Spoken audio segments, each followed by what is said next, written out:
চট্টগ্রামের নতুন ব্রিজ এলাকায় সড়ক অবরোধ করে আন্দোলন করছে পরিবহন শ্রমিকেরা। তাদের দাবি, তাদের এখানে প্রতিনিয়তই তোলা হচ্ছে গাড়ি প্রতি চাঁদা এবং অন্য রুটের গাড়ি ঢুকে পড়ছে তাদের রুটে। আমরা একটু সুনির্দিষ্টভাবে তাদের অভিযোগটি জানার চেষ্টা করব। এখানে পরিবহন শ্রমিক যারা রয়েছে, একটু জানাবেন আপনাদের সুনির্দিষ্ট অভিযোগটা কি? আমার অভিযোগ হলো এটাই, অন্য রোডে 10 নম্বরে করি, আমাদের 4 নম্বর চলতেছে এবং 4 নম্বরের গাড়ি চলা দেখেন আমাদের সংঘর্ষ হচ্ছে, সাদাবাদি হচ্ছে, এগুলোই, অন্য কিছু না।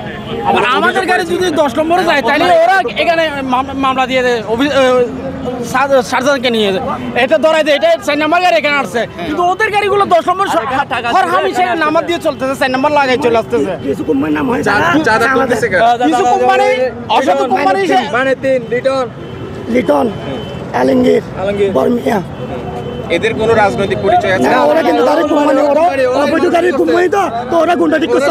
ডেলি 7,000 টাকা ধরে এখান থেকে 3 দিন ধরে নিচ্ছে, নেওয়ার পর আমরা তারপরে কিছু বলি নাই। আজকে এসে মতন কি আমাদেরকে দুটো দিয়ে বলতেছে লাইন আমাদের,